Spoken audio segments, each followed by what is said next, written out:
전체 집합, 두 부분 집합에 대해서 연산 이렇게 되어 있는데 일단 요거에 대해 설명을 좀 먼저 드려보도록 할게요. 우리가 이제 대칭 차집합이라고 부르는 녀석이거든요.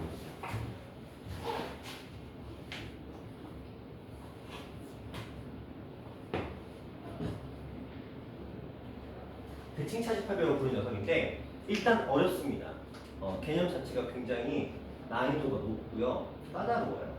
자, 이게 어떤 내용이냐면 이렇게 생각하시면 편합니다. A라는 집합이 있어요. B라는 집합이 있어요. 만약에 우리가 A에서 B를 빼게 되면 이 부분을 가르치고 있겠죠. 그리고 B에서 A를 빼면 이 부분을 가르치고 있고. 그렇죠? 그리고 나서 이 둘을 합치면 이런 모양이 됩니다. 그러니까 가운데 약간 파먹은 느낌. 그리고 이런 모양의 집합을 우리는 대칭 차집합이라고 부르기로 약속이 되어 있는 거예요. 용어예요. 그리고 아직까지도 이 대칭 차집합은 이렇게 표시하자라는 기호적인 약속이 없어요. 정해지지 않았어. 그래서 사람마다 달라요. 어떻게 표시하냐면 어떤 사람은 이렇게 표시하고요. 어떤 사람은 이렇게 표시하고요. 어떤 사람은 이렇게 표시하고요. 어떤 사람은 이렇게 표시합니다. 자기 마음대로 표시합니다. 실제로 여러분이 학교 시험에서 만나도 아마 여러분 학교 선생님 마음대로 표시가 돼 있을 거예요. 그러니까 그냥 그러려니 하셔야 돼요. 어떤 모양까지 봤냐면 뭐였더라 여기다가 그 선생님이 그걸 그려놨어. 이거 하고 네이크로가 있죠. 약간 이런 기호 있거든. 그 상용 로고표 보면 상용표 문자표 보면 있거든. 이렇게 낸 선생님도 저는 봤어. 그러니까 다 자기 마음대로 낼 거야. 그러니까 저거에 당황하지 말라는 거야. 이렇게 표시가 나오면서 근데 반드시 문제 안에는 설명이 들어가 있어요. 그러니까 이 기호에 현혹되지 말고 이게 대칭 차집합이구나 이렇게 이해를 하셔야 되거든요.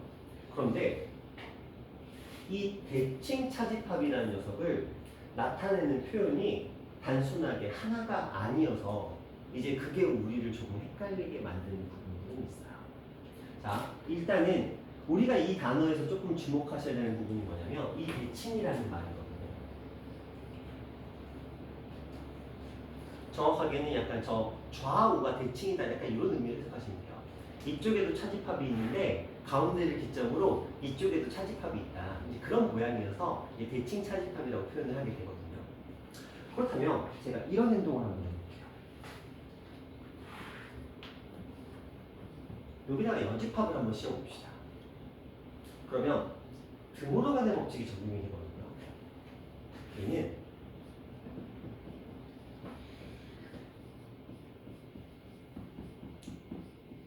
자, 이런 식으로 표현이 되겠죠. 그러면 이제 이 아이는 얘가 적용받기 전에 먼저 이 녀석을 뭘로 바꾸죠? A교 B 연집합으로 바꿉니다. B도 A의 연집합. 그리고 드모라간의 법칙을 적용시키겠죠. 그 다음에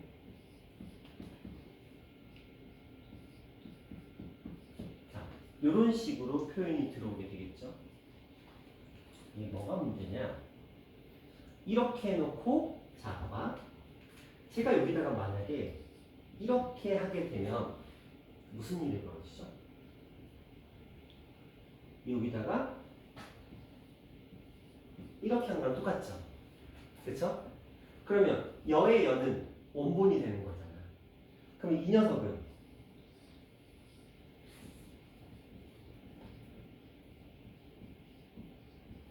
대칭 차집합을 나타내는 거예요.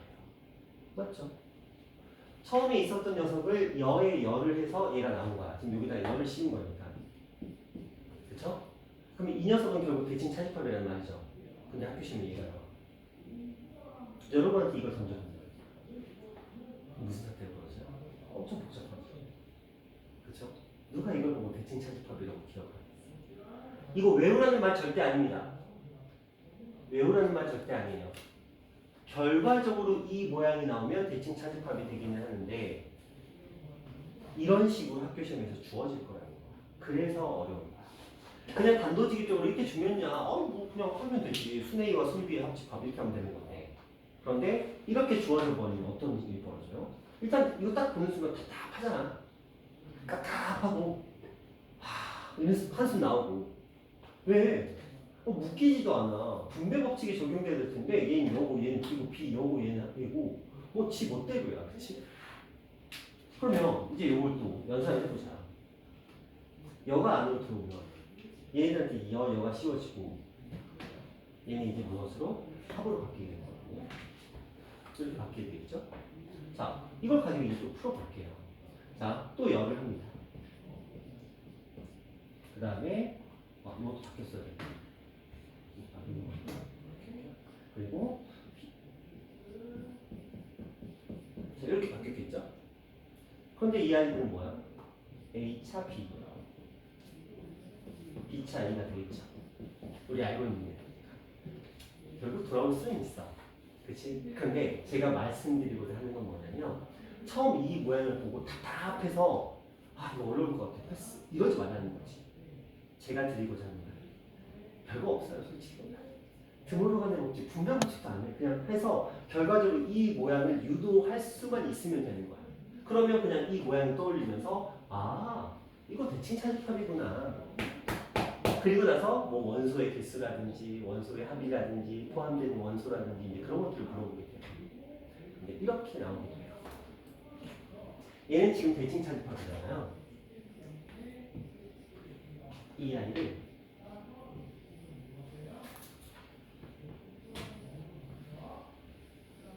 예전에는 이렇게 문제가 직접적으로 자주 나왔거든요.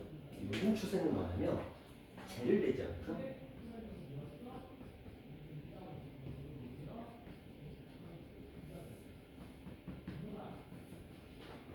요걸 좀 많이 내는 추세예요. 뭐예요? 이 아이의 여집합 자체를 주는 거겠죠. 그렇죠? 그래서 이런 식으로 많이 나오는 추세이기도 하다. 그러니까 외우라는 거 절대 아닙니다. 이런 게 있다라는 걸 기억하라는 거야. 이런 거 외우는 건 사람이 할 짓이 아니에요. 그냥 차집합과 차집합의 합집합을 대칭 차집합이라고 하는데 그 녀석은 이런 새로운 기호로 많이 사용이 되더라. 저런 문제가 있는데 요즘에는 이 녀석의 여집합을 표현하는 이런 구성이 여기만 쏙쏙 빼먹은 이런 구성이 자주 나오더라. 그리고 저기에는 이제 원소의 개수라든지 포함되는 원소라든지 이런 식으로 조금 더 새끼를 쳐서 문제가 진행이 되더라. 이런 게 있다를 기억하라는 거지 외우라는 건 절대 아닙니다. 그래서는 자 이제 그 내용을 다시 자 그렇다면 이 아이는 지금 이 그림에 대해서 언급을 하고 있는 거예요.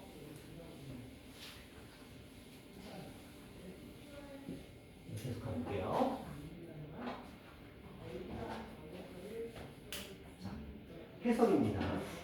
순 A와 순 B의 합집합이라는 구성인데 그 앞에 거와 뒤에 거로 해석이 되기도 해요. 그러니까 이런 느낌입니다. 앞에서 뒤에 걸 빼고 뒤에서 앞에 걸 뺀 다음에 둘을 합치자 이런 내용이라고 보시면 돼요. 자 해볼게요. 앞에서 뒤에 거 빼면 공집합이죠. 뒤에서 앞에 거 빼면 공집합이죠. 공집합과 공집합의 합집합은 공집합 맞죠? 이런 식으로 나오는 거예요. 활용됩니다. 자 이쪽 볼게요. 앞에서 공집합 빼면 A예요. 공집합에서 A를 빼면 공집합입니다. 둘의 합집합은 A집합 맞죠? 이런 식으로. 자 앞에서 이것 빼면 A예요.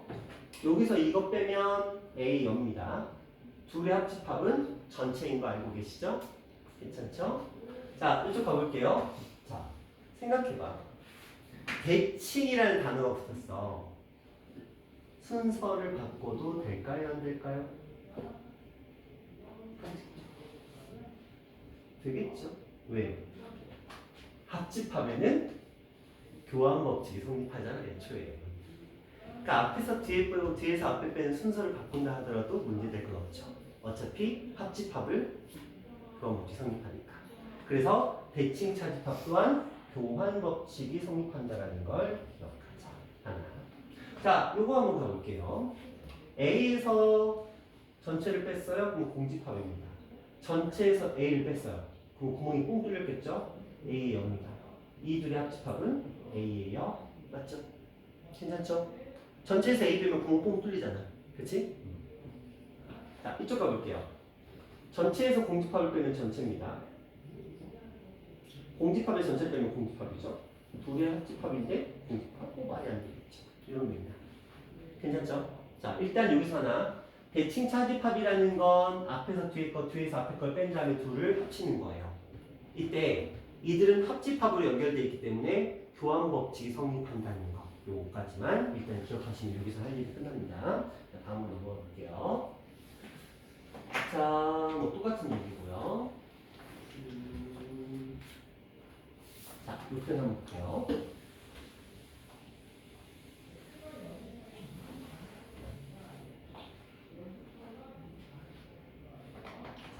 전체 집합에 두 부분 집합이 있어요.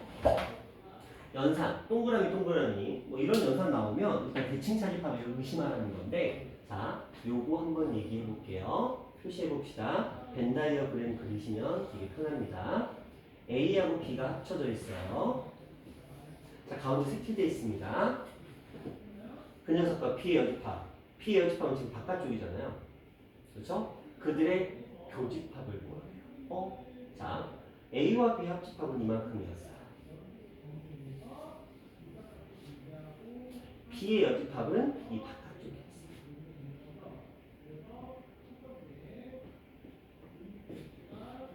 그렇죠? 이들의 교집합을 구하라고 했으니까 어느 부분?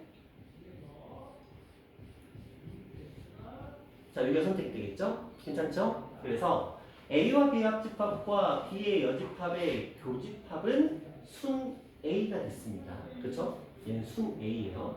이거는 이제 대칭 차집합을 쓰지 않고요. 그냥 단순하게 순 A를 구하는 겁니다. 근데 누구의 순 A? 앞에 거의 순 A인 거야. 그럼 보자. A와 A 앞에 거의 순 A거든요. 근데 그 말은 앞에서 뒤에 걸 빼라는 얘기예요. 근데 A에서 A를 뺐어. A가 될 리가 없겠죠. 그렇죠?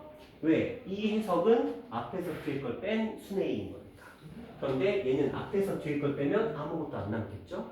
자, 이쪽 가봅시다. 얘에서 열을 빼면 A가 남아야 되겠죠? 얘는 공집합이어야 됩니다. 자, 이쪽 가볼게요. A에서 공집합 빼면 A 맞죠? A에서 전체를 빼면 뭐 남아? 아무것도 안 남아요. 자, 이거 한번 볼게요. A에서 B의 여집합을 뺐네. 그러면 A와 B의 교만 남나를 한번 생각해 보세요. 현준아 이거 맞을까? A에서 B의 여집합을 뺐어. 그러면 A와 B의 교집합만 남는다.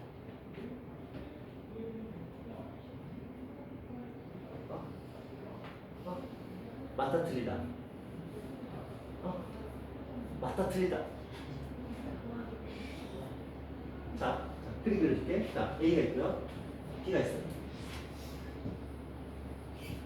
자, A에서 B의 여집합을 뺐으니까 여기가 날아간 거지. 그럼 여기만 남았겠지. 그럼 A와 B의 교집합. 맞네요.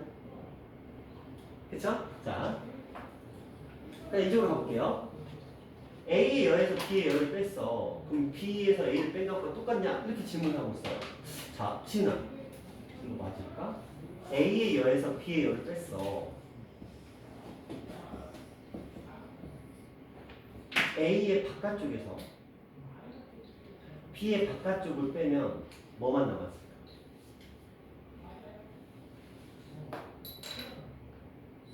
순. A의 바깥쪽에서 B의 바깥쪽을 뺐는데 애초에 A는 들어있지도 않았는데 B. 그렇지. 순비가 들어가야지. A의 바깥쪽은 이만큼이거든요. 그쵸? 여기서 B의 바깥쪽을 빼버렸어. B 바깥쪽으로 빼버렸어. 그럼 우리에게는 요거 이 녀석만 남게 되겠죠. 그렇죠? 그러니까 이런 문제 풀 때 머릿속으로 생각할 수 있으면 너무 좋은데 그게 아니면 일단 한 차원은 그리는 게 좋아요. 딱 그려놓고 여기서 어느 부분을 뺄까 이렇게 생각하면 충분히 할 수 있거든요. 그렇죠? 자, 귀찮더라도 그러면 자 순비를 뜻해. 얘가 지금 순비야 순비. B에서 A를 빼면 순비. 맞네요. 그렇죠? 그래서 얘는 맞는 표현이 되는 거야. 조금 더 어려워졌어요. 왜? 이 표현 자체가 까다로워져요. 그러니까 저런 식으로 새로운 연산기호를 준 다음에 우리한테 요구하는 거지. 자, 이거 가지고 문제 좀 풀어봐. 너 근데 머리 아플걸? 하면서 우리를 굉장히 골치 아프게 만듭니다. 근데 이런 과정들이 벤 다이어그램에 도움을 받으면 그래도 조금 수월하게 갑니다. 머릿속으로 떠올릴 수 있으면 너무 좋겠지만 그게 안 된다고 한다면 맨 처음에 나온 1차원적인 부분은 먼저 그려놓고 1단계를 먼저 그려놓고 그 상태에서 뭘 더하던 빼던 교차하는 부분을 찾던 이런 식으로 접근해 주시면 될 것 같아요. 도현아 답이 뭔지 확인하고 싶어서 답이 뭐네? 답이 맞습니다. 평가해 준 거야? 그러니까 선생님 답이 맞아요 이러신 거야? 고마워. 도현이 기특하네. 선생님 답 맞는지 체크해 줘. 모니터링 요원 아니야. 그 인터넷 강의하시는 분들 있잖아요. 그 하시는 분들 보면 이거 다 뽑고 있는 거 아세요? 뒤에다가. 근데 뭐 뽑는 건지는 아세요? 몰라? 그게 뭐 하는 거냐면 인터넷 딱 강의를 하면 앞에 이제 강의를 하잖아요. 사람이 써서 강의를 하잖아요. 여기 당연히 카메라를 찍고 있는 사람이 한 명 있을 거고, 그렇죠? 그 다음에 옆에서 문제 푸는 사람이 있어요. 한 명에서 두 명이 있습니다. 뭐 좀 잘 나가는 강사는 두 명 주기도 하고. 이 사람들은 어떤 사람들이냐면 겁나 수학 잘하는 애들. 정말 찐들 막 있잖아요. 서울대 수학과 막 이런. 그런 애가 같이 문제를 풉니다. 선생님 문제를 푸는 거예요.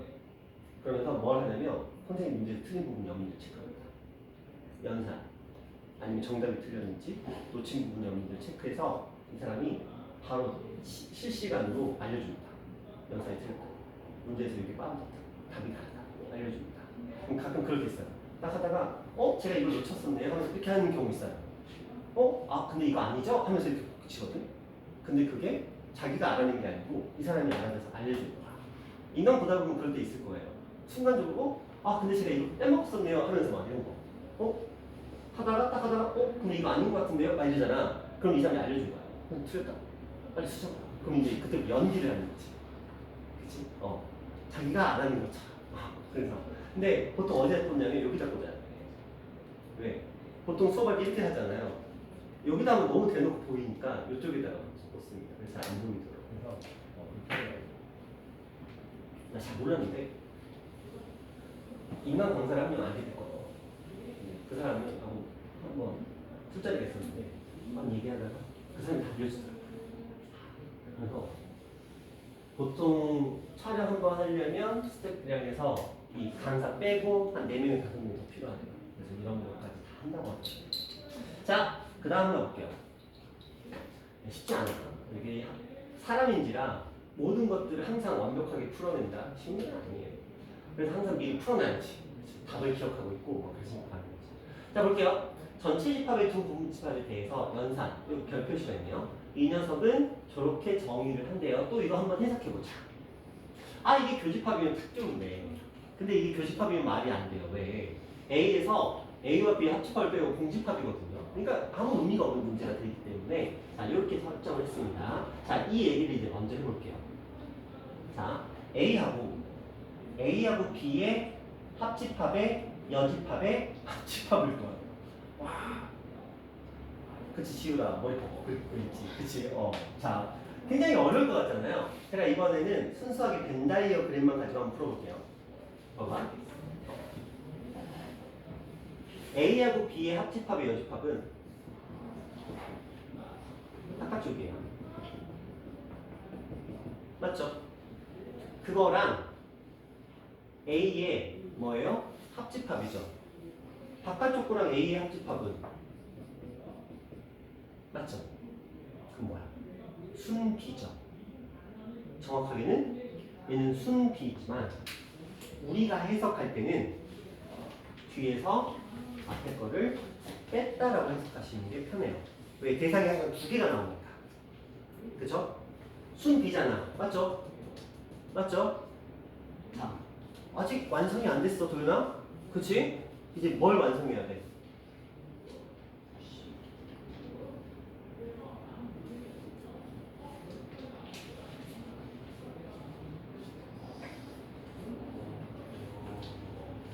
뭐? 그렇지. 이것까지 해야 완성이 되는 거죠. 순비의 여집합 혹은 뒤에서 앞에 걸 뺀 거의 여집합 이렇게 가셔야 되겠죠. 괜찮죠? 자, 이런 느낌으로 이제 접근을 해볼게요. 근데 겁나 복잡해. B에서 A를 뺀 거의 여집합에서 그 녀석에서 또 A를 뺀 거의 여집합일 거예요. 어떤 느낌 있어요? 되게 짜증나요. 그쵸? 자, 해볼게요. 자, 이건 이겁니다. 맞죠? 이건 이거잖아. 이건 그냥 이거예요. 자, 그럼 이거랑 이 앞에 A라는 녀석 있어.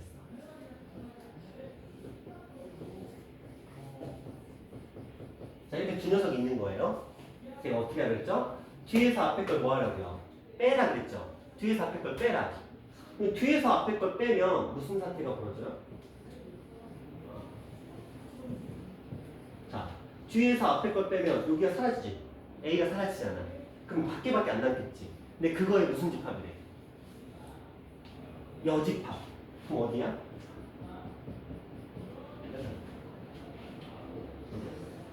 네, 이런 문제는 좀 어려워요.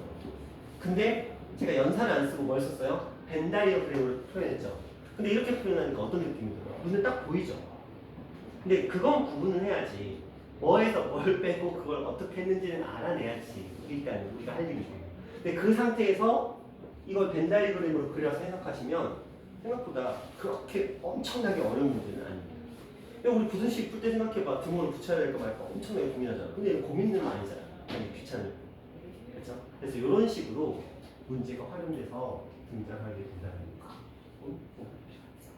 자, 이렇게까지 하면 일단 이쪽 유형까지는 좀 정리가 된 것 같고요. 그 다음부터 이제 시작되는 것은 이제 유한집합의 원소의 개수라는 얘기예요. 이제 요걸 하면 이번 단어는 이제 마무리가 됩니다. 유한집합의 원소의 개수를 하면 마무리가 되는데, 자, 집합에서 이 유한집합의 원소 파트에서는 무조건 한 문제가 나오거든요. 무조건 한 문제가 나와요. 근데 그게 보통 활용해서 나오긴 하거든요. 반드시 나옵니다. 그러면 이 집합의 연산 파트에서 시험에 무조건 나온다고 하는 부분은 아까 언급했었던 A가 X의 A의 원소일 때 A분의 16번, 18? 이것도 A의 원소다. 이런 문제라든지 아니면 A-6도 A의 원소다. 이런 문제라든지 이런 것도 있잖아요. 요게 이 시험에 진짜 잘 나옵니다. 그 다음에 유한집합의 원소의 개수에서 활용 원소의 개수 자, 활용 문제가 또 무조건 나오게 됩니다. 이거 두 개는 무조건 힙이고요. 자, 거기에 연산 법칙을 써서 학교 시험에 나오는데 그 중에서 가장 유명한 녀석이 아까 나왔던 대칭차 집합. 자, 그리고 하나 부분집합 구하기. 이것과 관련된 문제, 누굴 반드시 포함한다, 누굴 포함하지 않는다, 부분집합들의 원소의 합을 구하라, 부분집합 중에서 원소의 개수 몇 개인 녀석들 어쩌고, 부분집합을 구했는데 그 중에 원소가 가장 작은 녀석, 원소가 가장 큰 녀석 이런 거 가지고 하는 그런 문제. 그래서 이 집합 파트에서는 크게는 요 네 가지가 많이 등장하는 표현이기는 해요. 아까 질문에서 이걸 거론했었고요. 그 다음에 연산 법칙은 좀 전에 말씀드렸고요. 그 다음에 부분집합은 지난 시간에 했던 내용이고요. 이제 마지막 하나. 유한집합의 원소의 개수를 활용하는 이 형태가 이제 시험에. 근데 반드시 나온다고 말씀드리는 것은 이 두 녀석이고요. 이것도 거의 웬만하면 나옵니다. 이것도 자주 등장을 하는 거죠. 네, 이런 정도. 그래서 이 집합 파트에서는 아마 여러분 시험에서는 4문제 정도 예상하시면 될 것 같아요. 그러면 이제 앞에 평면, 직선, 원, 이동 이쪽 파트가 남게 되겠죠. 이쪽 파트에서 한 18에서 한 20문제 정도가 나온다. 이 정도 느낌으로 생각해 주시면 돼요. 그러면 특히 이 중에서 원이 한 6문제 나옵니다. 지 혼자 다 해먹어요. 그리고 직선이 거의 한 5에서 6문제. 그리고 이제 이동하고 평면이 나눠 먹는데 평면은 보통 한 2문제 정도 예상합니다. 2개에서 많아야 3문제 정도, 많아 정도 이런 정도의 느낌으로. 그래서 조금 대분을 이렇게 신경 써 주시면 하는 거고요. 지금이 56분인데 요걸 그쵸 어설프죠? 애매하죠? 우리 12시면 밥 시간인데 4분 동안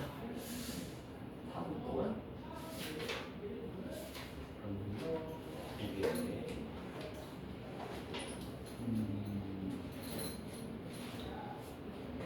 밥 시간을 좀 늦추는 거에 대해서 어떻게 생각하세요? 대답을 안 해버리네. 진아 근데 너 밥 어떻게 할 거야? 너 밥 어떻게 할 거야? 먹을 사람이 없네?